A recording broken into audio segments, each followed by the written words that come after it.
इस तस्वीर में अर्दोगन जब डोनाल्ड ट्रंप के पास बैठे दिखाई दिए ना, तभी समझ में आ गया कि दाल में कुछ काला तो जरूर है, लेकिन अब देखने को मिल रहा है कि पूरी दाल ही काली है। आखिरकार अर्दोगन किस तरीके से बुरी तरीके से फंसे हैं, जिसकी वजह से बहुत कुछ मानना पड़ रहा है। जानेंगे अरबों डॉलर कैसे निकलवा लिया है अमेरिका ने अर्दोगन से, और उसके बावजूद कौन सी बड़ी मुसीबत में अर्दोगन घिरे हुए हैं। इन सब के बीच में यूएन में उन्होंने आईएमएफ को लेकर क्या चैलेंज दिया है, और इन सब के बीच में भारत ने किस बुरी तरीके से धोया है। जियोपॉलिटिक्स में बहुत कुछ चल रहा है। हमेशा की तरह वर्ल्ड मिरर के इस एपिसोड में जानने को मिलेगा बहुत कुछ। आइए जानते हैं इन खबरों को विस्तार से। डोनाल्ड ट्रंप ने अर्दोगन को अपने बगल में बिठाया है। एक छिटपुट सी खबर कुछ दिन पहले आ रही थी कि गुपचुप डोनाल्ड ट्रंप के बेटे और अर्दोगन के बीच में पर्दे के पीछे कुछ चल रहा है। हालांकि ये आधिकारिक नहीं थी, वहाँ के विपक्षी दल ही इस बात को कह रहे थे। क्यों चल रहा है? आखिरकार तुर्की में ऐसी कौन सी बात है? अभी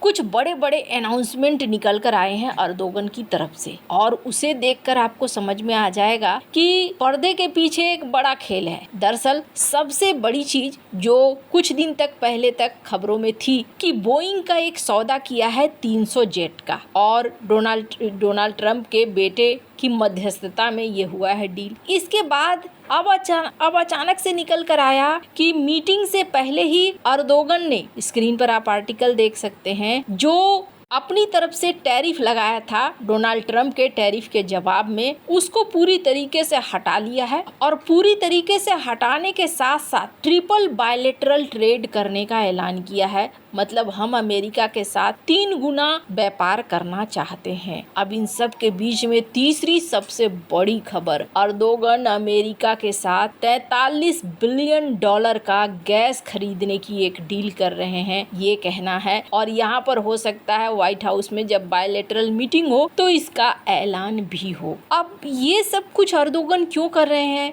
अगर इजराइल की बात है कि इजराइल गाजा में ये सब कुछ कर रहा है, विनाश कर रहा है, तो अर्दोगन उसके खिलाफ है ना। फिर अर्दोगन इस चीज को बहुत अच्छे से जानते हैं, अमेरिका इजराइल को मदद कर रहा है। फिर ऐसा क्यों कर रहे हैं? आपको बता दूं, टैरिफ की चिंता नहीं है, अर्दोगन को किसी और चीज की चिंता है, और वो चिंता है उनके अपने घर में। अपने घर में क्या चल रहा है उस पर बात करूंगी, लेकिन फिर भी इस बंदे का तेवर देखिए। सबसे पहले तो ये यूएन में जब पहुंचे, साल 2024 वही एक साल था 2019 से लेकर 2025 में, जब इन्होंने भारत के बारे में बात नहीं करी, यूएन में कश्मीर के बारे में बात नहीं करी। बाद बाकी 2019 से 2025 तक हर साल इन्होंने बात करी। 2024 में क्यों नहीं करी? क्योंकि इन्हें सदस्यता लेनी थी ब्रिक्स की, और इस वजह से इन्होंने कश्मीर का मामला नहीं उछाला था। सोचा था भारत की तरफ से हामी मिल जाएगी। खैर, एक बार फिर से इन्होंने वही सारी बातें यहाँ रटी रटाई कहनी शुरू कर दी कि चलो युद्ध हुआ, सीज फायर हो गया, अच्छी बात है, लेकिन हम चाहते हैं कश्मीर का सॉल्यूशन यूएन के हिसाब से हो जाना चाहिए। लेकिन इन्होंने एक और दूसरी बड़ी बात कही, और उन्होंने यूएन में क्या कहा? यूएन में कहा कि कोई भी कॉरिडोर अगर निकलता है भूमध्य सागर में तो वो तुर्की को बाईपास करके नहीं निकल सकता है। अब आपको याद होगा आईएमएफ कॉरिडोर में तुर्की को बाईपास ही किया जा रहा है, और यहाँ पर अर्दोगन का कहना है कि इस कॉरिडोर को बनाना है तो हमें बाईपास नहीं कर सकते हैं। अब सवाल ये है कि इस प्रोजेक्ट का मुख्य सूत्रधार इजराइल रहा है, जो भारत के साथ जुड़ना चाहता है, सऊदी के साथ जुड़ना चाहता है। यहाँ पर थोड़ी सी कहानी अब बदली हुई नजर आ रही है। क्या अमेरिका इजराइल का सपोर्ट करेगा, और क्या इजराइल तुर्की को स्वीकार करेगा? तुर्की के ऊपर तो वैसे ही खफा है इजराइल, और एक्शन लेने की बात कर रहा है। अब यहाँ पर अर्दोगन की कमजोरियां समझिए। इतने सारे जो डील इन्होंने अमेरिका के सामने निकाल कर रख दिया है, और अमेरिका भी इन्हें कह रहा है कि मिडिल ईस्ट में ना एक अच्छा साथी है तुर्की, और स्थिरता के लिए तुर्की बहुत जरूरी है। इसके पीछे का कारण है इनके देश की परिस्थिति। कहते हैं ना, घर में नहीं है दाने और अम्मा चली भुनाने, ये वाला सीन है।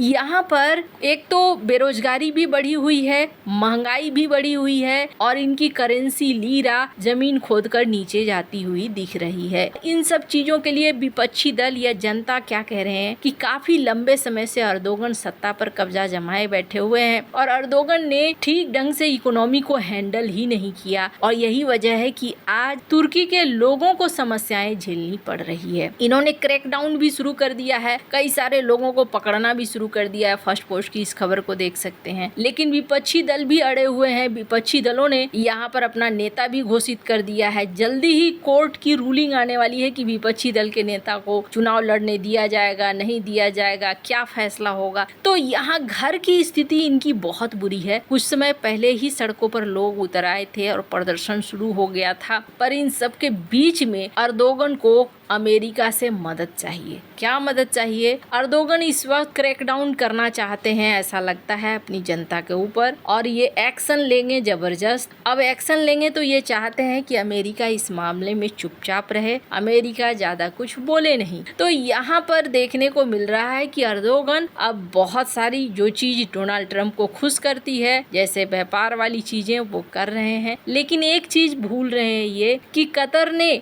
बहुत बड़ा प्लेन गिफ्ट करा था डोनाल्ड ट्रंप को, पर मामला जब इजराइल का आया तो डोनाल्ड ट्रंप उस मामले में इजराइल के साथ ही देखने को मिल रहे हैं। हालांकि उन्होंने निंदा करी कि गलत है, लेकिन ऐसा कोई सैन्य एक्शन या ऐसा कोई बड़ा एक्शन इजराइल के खिलाफ नहीं ले लिया। पर जहां तुर्की कश्मीर को लेकर और पाकिस्तान को लेकर भारत को नसीहतें देने की कोशिश कर रहा था, आतंकवाद को लेकर कह रहा था कि दोनों देशों को मिलकर साथ बैठकर बातचीत करनी चाहिए, वहीं भारत ने बुरी तरीके से धोया है और भारत ने खैबर पख्तूनख्वा का मामला उठाया है यूएन में। और भारत ने कहा कि पाकिस्तान ने जिस तरीके से अपने ही लोगों को मरवा दिया, ये बहुत दुखदाई है। और दूसरी बड़ी बात ये है कि उसमें बच्चे और महिलाएं थे। मानव अधिकार परिषद में ये बात उठाना बहुत ज्यादा जरूरी था। राजनयिक हैं क्षितिज त्यागी, इन्होंने बयान दिया और इन्होंने दुनिया को समझाया कि पाकिस्तान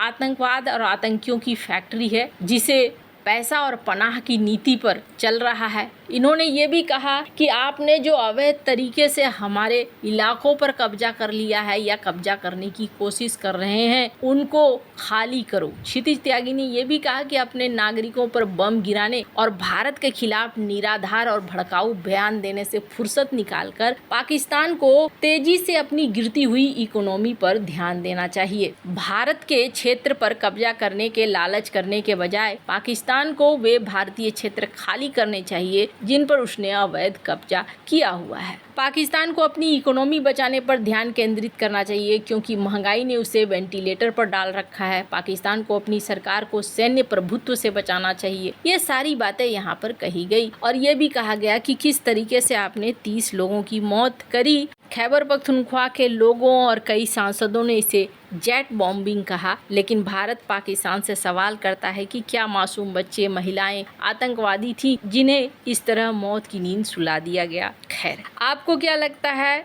इन सब मामले में? आपकी क्या राय है? कमेंट कर जरूर बताएं। जल्द मिलते हैं अगले वीडियो में नई खबर के साथ।